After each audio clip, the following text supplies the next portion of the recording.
Bonjour, je suis en train de faire un live et j'aimerais avoir une introduction. Je vais parler sur ma chaîne YouTube ADBO de SketchUp Diffusion. Bonjour à tous et bienvenue sur ADBO. Aujourd'hui, nous allons plonger dans le monde fascinant de SketchUp Diffusion. Que vous soyez un débutant ou un utilisateur avancé, cette session est faite pour vous. Je vais partager des astuces, des techniques et des démonstrations pratiques pour vous aider à maîtriser cet outil incroyable. Préparez-vous à améliorer vos compétences en modélisation 3D et à découvrir de nouvelles possibilités avec SketchUp. Restez avec nous et n'hésitez pas à poser vos questions en direct. Allons-y. Bon, surtout, il faut lâcher un pouce bleu et vous abonner. Cette vidéo, elle fait suite à un fail total. Nous avons essayé de faire un live et notre connexion Internet a foiré. Je ne sais pas pourquoi. En fait, le live YouTube s'est planté en cours de route. Du coup, on reprend tout depuis le début et on fait comme si c'était un live. Donc, bonjour à la centaine de participants qui sont là et qui ont eu une demi-heure de live coupé. Désolé. 1000 excuses. Mais aujourd'hui, dans cette vidéo, on va parler intelligence artificielle, puis on va de manière un peu générale, puis on va rentrer spécifiquement pour les intelligences artificielles à l'intérieur de SketchUp. Et en dernier lieu, on ouvrira sur un grand jeu concours, le plus grand jeu concours dans SketchUp jamais annoncé au monde. Oui, madame, oui, monsieur. Commençons par un petit tour de table et charité bien ordonnée commence par Bolomier. Bolomier, c'est moi. Et je vais donc me présenter, je suis Denis Bolomier, le fondateur de ADBO. Nous sommes experts sur SketchUp, on est en France, on est en Espagne, on est en Inde pour délivrer les meilleurs services, les meilleures formations et vendre les licences de SketchUp, de V-Ray, de D5, de TA Render et de toutes les extensions qui peuvent être utiles dans l'univers de SketchUp. Et je suis accompagné de super acolytes, j'ai nommé Pierre-Jean Penaud et Dali. Alors, tonton Pierrot, vas-y, présente-toi. Salut, alors est-ce que vous m'entendez bien d'abord? Oui, on t'entend bien. Oui, on t'entend. Pas trop mal, ok. Donc, effectivement, formateur chez ADBO. Bon, moi j'ai une voix un peu plus classique, hein. Je suis pas une voix qui parle comme l'intelligence artificielle. Voilà, donc formation SketchUp et puis formation sur les rendus en session aux agences, à l'agence de Lyon et aussi beaucoup en direct live en visio. Parce que voilà, moi ça c'est mon petit feeling, les rendus, j'adore ça. Et effectivement, on voit arriver donc maintenant l'intelligence artificielle avec une extension dont peut-être Denis va parler avant que je la présente. Non, mais déjà, on va passer la parole à Dali, puis après, on présentera en dernier SketchUp Diffusion, ok? Ça marche, yes. Ça roule. Dali, je te laisse te présenter. Salut tout le monde, moi c'est Dali. Ce prénom vous dira peut-être quelque chose, un petit peu plus dans le courant de cette vidéo-là. Moi je suis formateur ADBO, je suis architecte et graphiste depuis plus de 30 ans, spécialiste du rendu, alors, à l'époque on disait l'image de synthèse, aujourd'hui du rendu, de la VR, de la réalité augmentée. Voilà, que j'enseigne avec grand plaisir et que je partage avec grand plaisir au sein d'ADBO. Allez, c'est parti, on va commencer par un petit cours théorique autour de l'intelligence artificielle.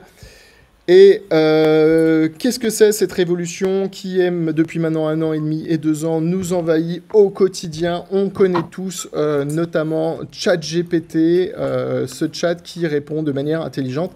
Et les questions qu'on peut se demander autour de ChatGPT, c'est déjà qu'est-ce que ça veut dire? Donc c'est habitable, GPT, c'est un terme technique qui veut dire générative.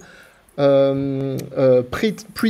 transformer, c'est une technique qui va permettre de traiter de très gros données de volume pour prédire la suite de mots. Donc par exemple, la mer est, eh ben, il va dire il y a très forte probabilité pour que la mer soit bleue, ou la mer est chaude, ou la mer est froide, et avec moins de probabilité, etc. Et c'est ce qui va imiter le langage et donner, avec des probabilités, des phrases cohérentes, et ça ressemble énormément à notre intelligence. Et donc, de cette technologie développée en France, 3 choses sont arrivées. Hop, tiens, j'avais zoomé sur toi, et voilà, 3 choses, 3 chats sont arrivés, notamment ChatGPT de la société OpenAI, la société transhumaniste OpenAI. Ils ont une valorisation, je crois, à 90 milliards de dollars. Ils font aussi des images et des vidéos. Ils ont eu le record quand ils ont ouvert le service. Un mois après, ils avaient 1 million ou 1 milliard d'utilisateurs ou 1 million. Je ne sais plus. 1 million, enfin c'est énorme. Et 1 million d'utilisateurs et surtout, oui, voilà, ils sont interdits aussi dans toutes les dictatures du monde, en Chine ou en Russie. Tellement ils sont puissants. Mais nous avons des petits concurrents, nous avons notamment Claude qui est mon chouchou parce qu'il est plus rapide et plus performant. Son seul problème, c'est que sa version gratuite s'arrête au bout d'un certain nombre de prompts. Et nous avons les Français, notamment Mistral AI avec un chat qui, lui, est super sympa et très rapide aussi et ne tombe jamais en panne, contrairement à ChatGPT. Et c'est des petits Français, ils ont démarré un peu en retard, mais ils ont déjà levé 2 milliards et on compte vraiment sur eux pour rattraper le retard. Dans l'IA, en même temps est apparue une autre technologie, c'est la diffusion. Alors, qu'est-ce que c'est la diffusion? La diffusion, c'est qu'on va prendre aussi énormément d'images avec des textes qui correspondent, par exemple des milliers d'images de chats avec le texte qui correspond, et puis ces chats, ils vont être floutés, et de l'image floue du chat au texte chat, on va de l'espèce de tache de flou du chat jusqu'au mot chat, et bien en fait, il va déflouter, il va faire le processus inverse, et en défloutant comme ça, il va être capable de faire des images de très grande qualité. Donc ça bouffe énormément de cartes graphiques, de ressources, de mémoire et de puissance, mais ça permet de faire des images incroyables. Par exemple, vous vous rappelez, il y a quelques années, il y a 3 ans maintenant, j'avais fait un tuto TheraRender où je montrais comment faire ces images en photoréaliste et comment faire ce modèle en 3D, cette image en photoréaliste. Et bien aujourd'hui, si on va sur DALL-E et qu'on lui rentre par exemple comme prompt une très jolie salle de bain noir et or avec une tendance années 30 photoréaliste, voilà ce qui nous sort. Je peux lui demander aussi 3 variantes. Donc voilà les 3 variantes qui m'a changé. Alors vous noterez que c'est des images qui ont maintenant peut-être plus d'1 an. Donc on voit des choses un peu incohérentes ici en bas. Et maintenant ça a totalement disparu. Si je refaisais le même prompt maintenant, j'aurais juste des images parfaites. Donc ici c'est pareil, sur la tuyauterie il y a des choses bizarres. Ce qui ne se produit absolument plus. Mais on voit qu'en 10 secondes, j'ai pu générer des images qui sont d'une super qualité très réaliste. Alors c'est là un peu moins, mais maintenant les images avec la technologie d'aujourd'hui sont juste parfaites. Et là on voit quand même que... alors là je lui ai rentré cette image, je lui ai dit fais une variante, et il m'a fait une variante de mon image de base. Donc voilà, les dernières c'était des petits tests. Qu'est-ce que j'avais mis là? J'avais mis un fou qui mange un clavier en dessin filaire. Intéressant, n'est-ce pas? Là je dois en avoir 3. Et là qu'est-ce que j'ai mis? Un vieux déguisé en jeune photoréaliste. Sympa. Bien. Donc ça, c'était pour montrer que cette OpenAI a fait un programme DALL-E qui permet, avec ses algos de diffusion, de générer des images. Et que son concurrent, c'est un logiciel open source qui est Stable Diffusion et qui va permettre de faire exactement la même chose et même bien mieux que DALL-E. Stable Diffusion fait des images absolument extraordinaires. Et gratuit. Du coup, où est-ce qu'on en arrive? Eh bien, on a cette technologie qui, à partir d'une image ou d'un texte, va pouvoir faire une autre image, a été complètement intégrée à SketchUp pour donner SketchUp Diffusion. Avant de sauter dedans, ou si on va sauter dedans directement, ce que je propose, c'est de faire un petit zoom sur l'installation. Donc, pour installer Stable Diffusion, après, je passe la parole à PJ et à DALL-E qui nous feront des démos de l'outil. Pour installer Stable Diffusion, c'est hyper simple. SketchUp Diffusion, vous allez dans l'extension Warehouse. Et là, en fait, ce qu'il y a de magique, vous allez voir. Donc, on ouvre la page. Eh bien, c'est le premier. Et vous noterez qu'il a eu 1 300 000 téléchargements, exactement comme Architecture, qui est là depuis maintenant 3 ans. Donc ça, c'est un gros banger. Mais big up aussi à Architecture, que je vous conseille d'essayer. Mais ce sera le sujet d'une autre discussion. Donc ça, si vous avez SketchUp Pro d'installer, il vous suffit de cliquer là-dessus, dire oui, oui, oui, oui, et vous allez vous retrouver avec cette petite icône à l'intérieur de SketchUp Pro. Autre remarque, si vous êtes sur la version en ligne de SketchUp, eh bien vous avez l'icône qui est là, sinon qui est accessible ici, tout en haut, à gauche, pour pouvoir la démarrer ici.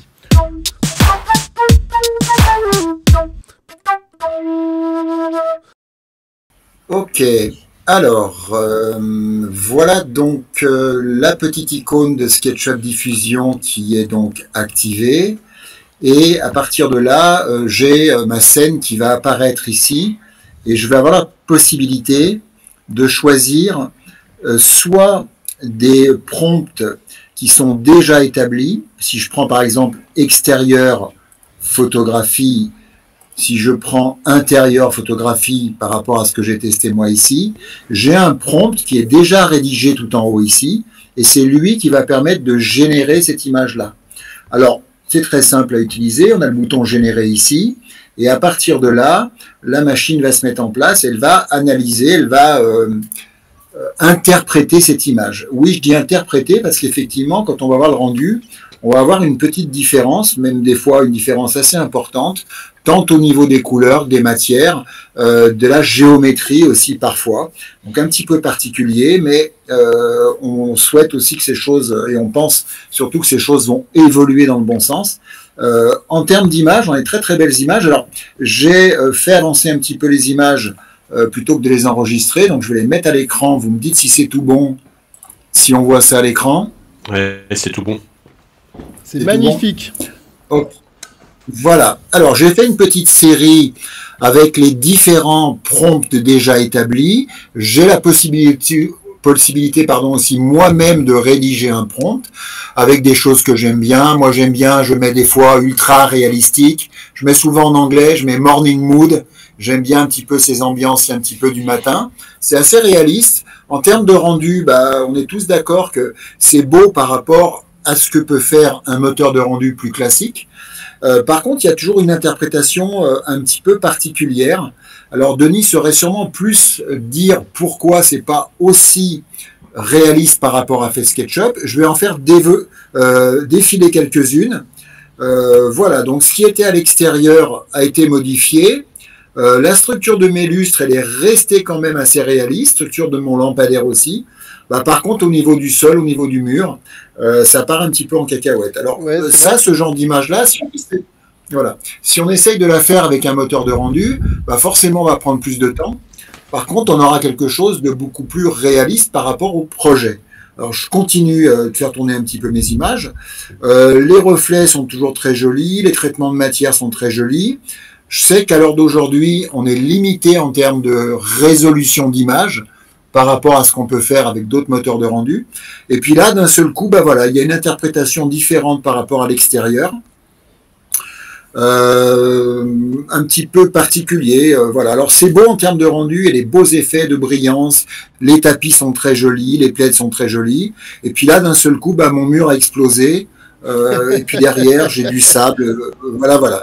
Alors, moi, j'aime bien ce côté un petit peu aléatoire qui peut servir effectivement en termes de création, d'influence, peut-être se dire, tiens, je voudrais faire quelque chose, qu'est-ce que ça peut donner? Mais le revers de la médaille, c'est qu'effectivement, on n'est pas dans la réalité par rapport à ce que l'on a créé. Et puis là, Denis, une information que tu as peut-être, parce que si dans un prompt, je mets le nom d'un parquet, par exemple, que j'aurais trouvé sur un site, la machine, techniquement, aujourd'hui, elle est quand même capable d'aller sur le site, d'aller récupérer l'image. Et du coup, pourquoi est-ce qu'il y a une interprétation différente par rapport à ça? Est-ce que c'est un problème de droit d'auteur ou autre chose? Non. Voilà, moi, une petite question que j'amène. Si tu veux, en fait, donc dans ces modèles, il faut entraîner un modèle. Et en fait, ils lui ont donné plein de données en entrée. Pour les données qui ne sont pas dans le modèle, comme par exemple le parquet de la marque Tata et Yo-Yo, eh bien, en fait, si tu lui donnes l'URL, il faudrait que l'intelligence artificielle aille chercher la page internet, rechoppe l'image, l'intègre à son modèle et le refait. Et en fait, ça aujourd'hui, c'est un peu la force d'OpenAI Et c'est un peu la force d'OpenAI de pouvoir aller gratter. Il y a aussi Gemini, je crois qu'il le fait, mais Gemini de Google, il est pourri, mais en gros, d'aller gratter sur Internet des informations pour les interpréter. Mais ça, c'est vraiment une technologie de pointe. Aujourd'hui, tu vois, SketchUp Diffusion, il travaille avec Diffusion, qui est Stable Diffusion, qui a un modèle qui est fini, si tu veux. À mon avis, tu n'as rien, par exemple, sur les premiers modèles d'intelligence artificielle, tout avait été fait avant 2021, je sais plus, ou quelque chose comme ça. Donc, tu pouvais pas lui demander des choses sur 2022 parce qu'il ne les connaissait pas. Et c'est un peu la même chose pour ton parquet. Ce qu'il faut voir, c'est qu'il faudrait que ton parquet, il a été entraîné plein de fois avec plein d'images de parquet posées, avec marqué telle marque de parquet, comme ça, etc. Donc pour les animaux, il n'y a aucun souci parce qu'il en a déjà dans sa base de données. Mais pour ce qui va être des modèles un peu commerciaux, tu n'auras pas ça. Et l'autre point, tu vois, quand je te disais, il défloute, eh bien en fait quand il va faire ton rendu, en fait lui il a des millions d'images jolies de rendus architecturaux et pixel par pixel il va voir, il va déterminer qu'est-ce qu'il y a de probable comme pixel juste à côté du pixel qu'il est en train de traiter. Et de cette manière-là, il va construire l'image en partant du prompt pour atteindre le prompt que tu lui as donné. Donc voilà, donc en fait tu pourras difficilement placer des éléments commerciaux avec cette technologie Stable Diffusion et ce modèle-là. Peut-être que plus tard, il va y avoir des AI qui vont choper des données sur Internet et interpréter leur positionnement, mais pour l'instant, ce n'est pas le cas. OK ? OK. Alors, je peux montrer aussi plusieurs choses. Hein. J'ai fait différents essais, puisque j'ai du croquis au crayon noir et blanc, c'est assez sympa, un style aquarelle, un style illustration, un modèle physique aussi. Donc là, pareil, je vais faire défiler mes images. Comme ça, je les ai préparées un petit peu en amont. Vous me dites si c'est bon, si vous voyez tout ça. Et tu es en zéro prompt là. Hein. Tu as juste utilisé les pré-réglages de SketchUp Diffusion. OK. Voilà. En fait, moi, souvent ce que je fais, moi, je copie le prompt et puis je rajoute des choses. OK. Comme ça, c'est pas mal. Alors là, je suis parti sur une idée plutôt un petit peu aquarelle. Donc tu vois que ma vitre, elle s'est transformée en placard. C'est pas vilain non plus, hein. On pourrait dire ça, tiens, ça fait un salon pas mal avec beaucoup de rangements. Là aussi, donc oui, la qualité, on sait que des fois c'est assez galère à faire avec les moteurs de rendu. Après, bon, quand tu le maîtrises, oui, c'est pas super galère non plus, mais oui, si on juge la qualité, là on a un tapis qui est quand même super bien fait.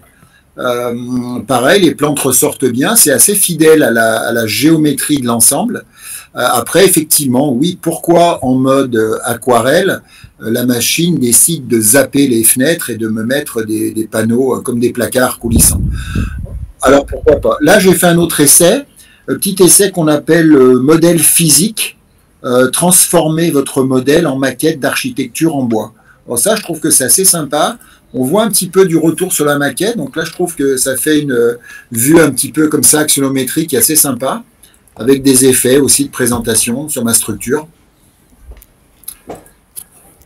Okay. Voilà, et puis aussi du style aussi avec des petits tests, avec du crayon ou autre chose. Voilà, je trouve qu'il y a vraiment des trucs intéressants à utiliser avec ça. Et puis en souhaitant que l'évolution, voilà. Alors ce qui est bien dans SketchUp, je le montre, c'est que à partir du moment où on a généré une image, on peut l'ajouter comme scène directement dans SketchUp.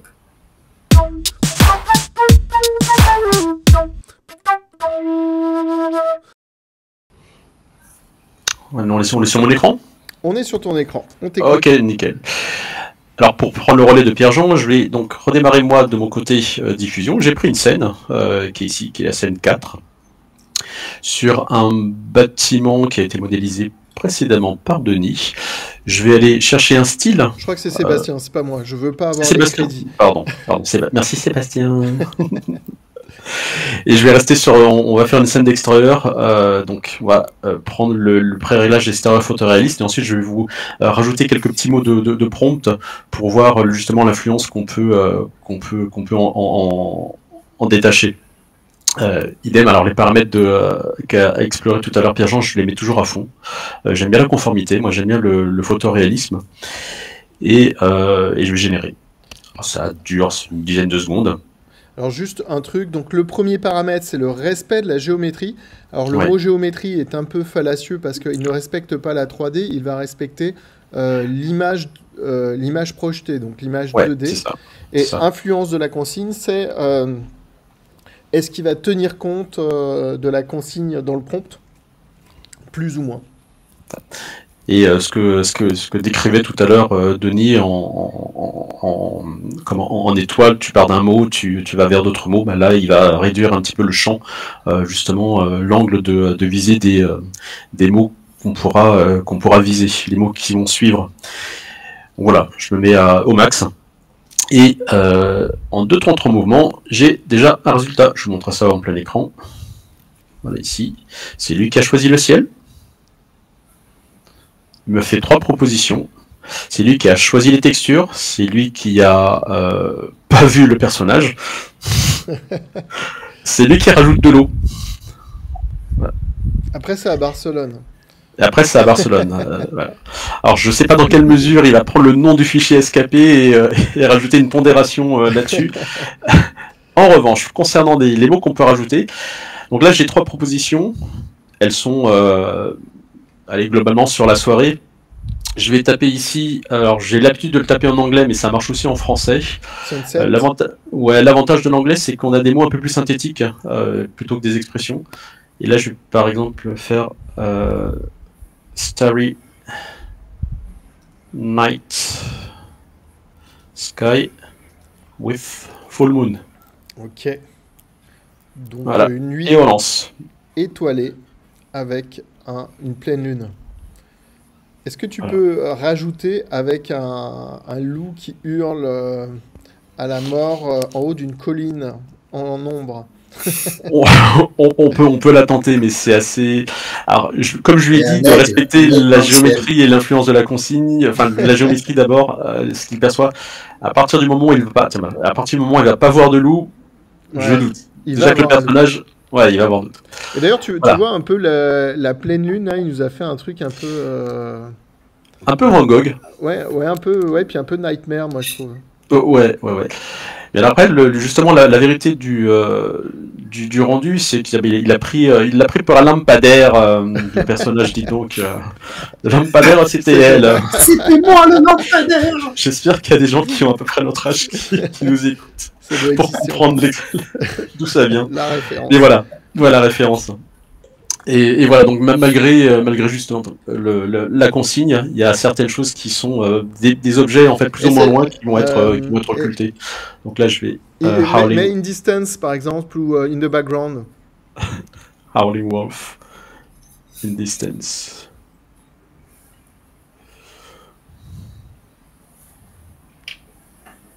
Allez, on va voir s'il nous rajoute le loup. J'adorerais avoir un petit loup. Oh, ouais. Donc Voilà, mais moi, après- ce que j'aime bien, c'est que c'est hyper simple. C'est vraiment un truc qui nous prend pour des bredins. Et moi, j'aime bien parce que c'est un peu mon niveau, être bredin. Et moi, j'aime bien cette idée que t'as rien à faire. Bon, après, t'en as pour ton argent, quoi. T'as passé 2 secondes à faire des réglages, donc il se débrouille avec. Bon, je crois qu'il n'y a C'est pas ça. de loup, là. Hein. Ouais, il n'y a pas de loup, il a retiré des étoiles. Et c'est vrai que d'un résultat à l'autre, en fait, il a tendance à pas conserver tous les réglages. Il a tendance à se laisser son esprit s'évader un petit peu, mais c'est ce qui est bien, en fait, parce que du coup, on va se fait pouvoir s'en servir. On se fait un petit Ouais. test à le mettre en français, ton prompt. Ouais, carrément. Allez. Allez. Donc, garde-le peut-être... De côté? Ouais, non, c'était pour être sûr de coller au plus près. Avec un... Non, mais Un loup qui puis hurle. avec un ciel étoilé Ouais. et une pleine lune. Ciel de nuit, étoilé, et pleine lune. Voilà, et je vais générer. Alors pendant que ça calcule, on peut détailler ensemble le prompt, les pré-réglages du prompt. 8K, Ultra HD, DSLR, éclairage soft, haute qualité, high quality, avec un grain de film. Alors Fujifilm X-T3, J'aime, c'est hyper précis, quoi. ouais, je sais pas trop ce que ça a comme impact. Ah tiens, voilà les 3 là. Eh bien, quand on est en français, On a perdu les étoiles. ouais. Voilà. Non, et puis il y a un flash sur le devant, tu vois, qu'il n'y avait pas au départ, quoi. Ouais, c'est ça. Et puis il n'y a pas du tout la lune. Tu as parlé de la lune dans ton prompt? Je vais parler de la Lune, ouais. Je vais parler de la Lune, ciel de Parce que là, nuit, elle a disparu, étoilé. Et il n'y a pas de loup. Il y a pas de Mais lune. elle a tourné à 180, c'est elle qui venait éclairer en fait le bâtiment. Non, je pense qu'en fait, ouais, il doit avoir du mal avec le français quand même. Voilà. Ce qui me surprend un peu parce que normalement, les GPT, ils ont tous, ils sont hyper. Ouais, c'est hyper entraîné sur tous les mots en fait. Mais Ouais. globalement, bon, en général, le GPT commence par l'anglais, qui est leur langue native. Donc, je pense qu'il est un peu plus entraîné sur l'anglais. Ok. C'est pas déconnant justement de commencer avec l'anglais. Après, toutes les photos qu'on va pouvoir récolter, ce qui je trouve bien dans cette démarche-là, c'est qu'on peut faire du mood board. On peut ensuite aller compositer avec Photoshop, récupérer ici et là des détails qui nous intéressent, des textures, comme vous a montré tout à l'heure Pierre-Jean, qui vont nous intéresser une sur cette image-là, l'autre sur cette image-là, et puis ensuite rassembler ce qui nous intéresse. C'est un game changing dans le sens où ça permet de redéfinir comment tu travailles. Ça permet de décourter ta dose de travail et d'avoir un résultat.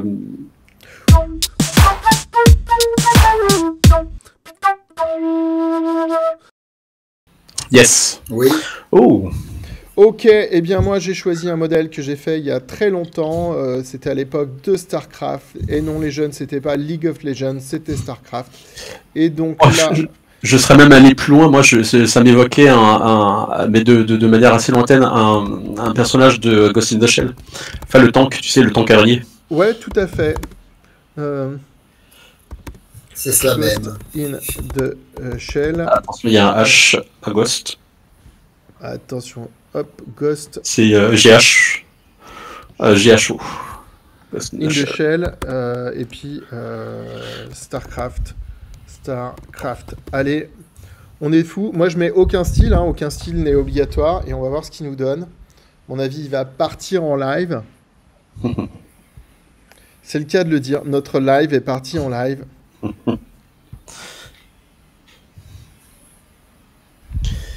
Alors là, j'aurais pu ajouter d'ailleurs un peu d'ambiance occlusion sur l'image de départ. Mais on va voir ce qui se passe. Et des fois, les lives, c'est vachement sympa, justement, avec ce genre d'application. Ah, génial. Bon, là, Parce la que perspective est ouais. un peu foireuse, là. Ouais. Mais là, c'est Parce pas que mal. ça fait vraiment des propositions où parfois tu pensais même pas que tu pouvais aller dans cette direction-là et ça t'ouvre de nouvelles perspectives.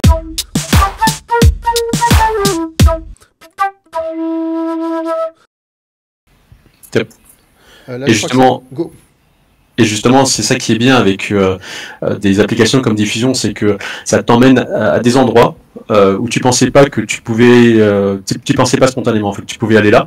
Et donc du coup, ça t'ouvre de nouvelles perspectives. Et tu vas chercher dans cette direction-là du mood board, de la tendance. Et ouais, ça redéfinit ton travail de cette manière-là. Et alors, en parlant de redéfinir le travail, je vais juste terminer par ça. Je vais à nouveau partager mon écran. Je pense que vous allez voir mon écran. Vous voyez mon écran ? Oui. Donc, il y a quelques années, je vous avais déjà fait des tutos avec des drones sur comment faire de la photogrammétrie, c'est-à-dire à partir d'un film reconstitué de la 3D. Eh bien, ça faisait des 3D, mais qui étaient un peu mal sculptés, c'est-à-dire qu'il y avait des faces un peu dans tous les sens, c'était un peu dégoûtant. Et là est arrivée une nouvelle technologie développée à Montpellier, le Gaussian Splatting. Et donc là, on arrive à avoir des modèles 3D qui sont juste démentiels. Donc bien sûr, c'est des trucs développés en France, mais c'est une boîte américaine qui les reprend. Hein.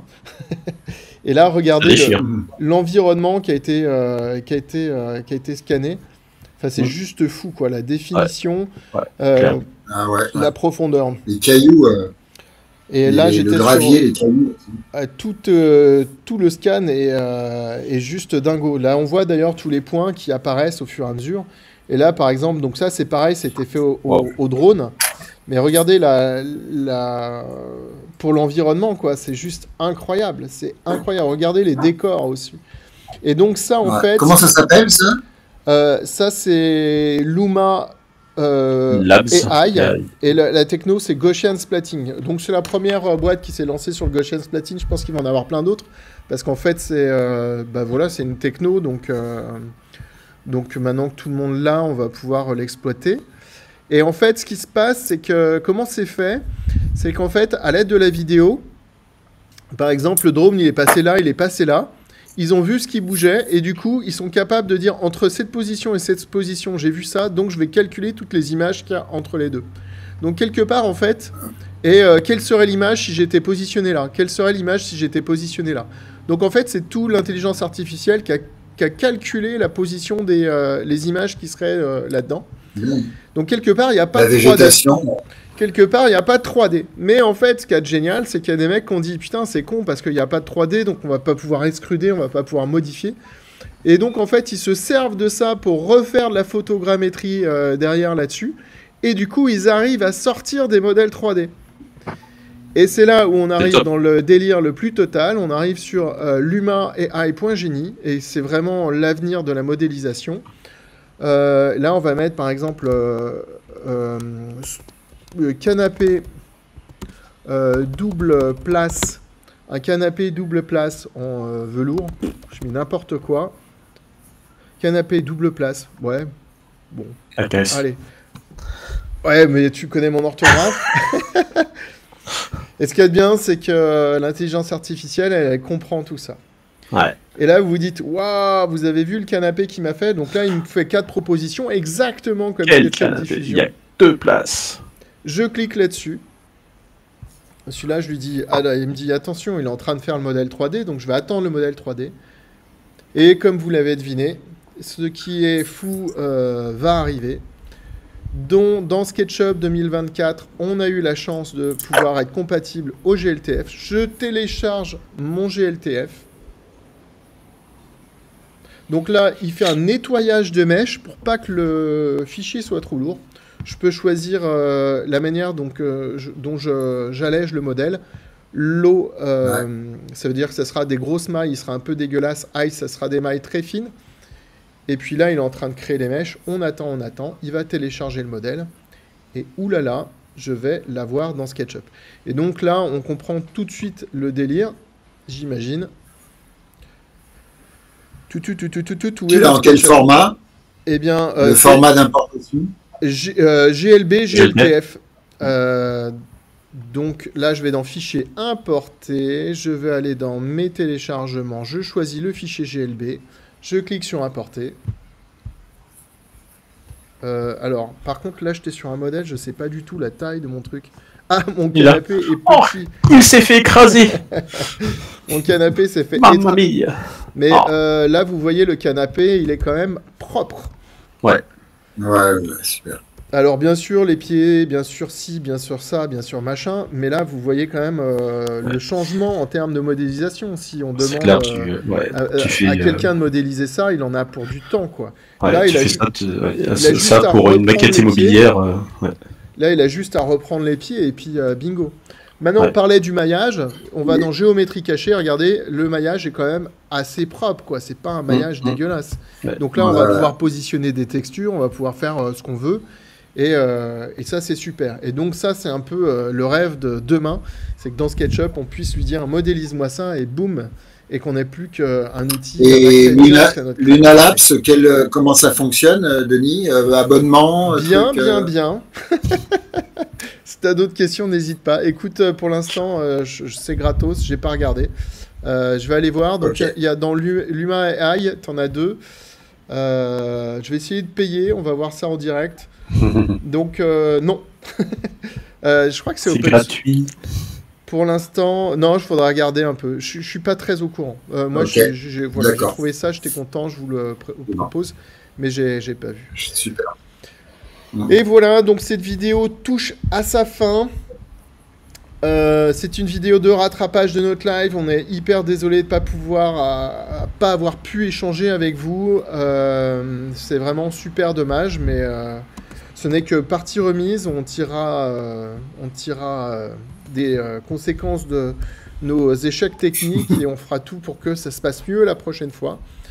En fin de vidéo, je devais annoncer en live un prix de notre plus gros concours. Donc, indice, notre concours s'appelle le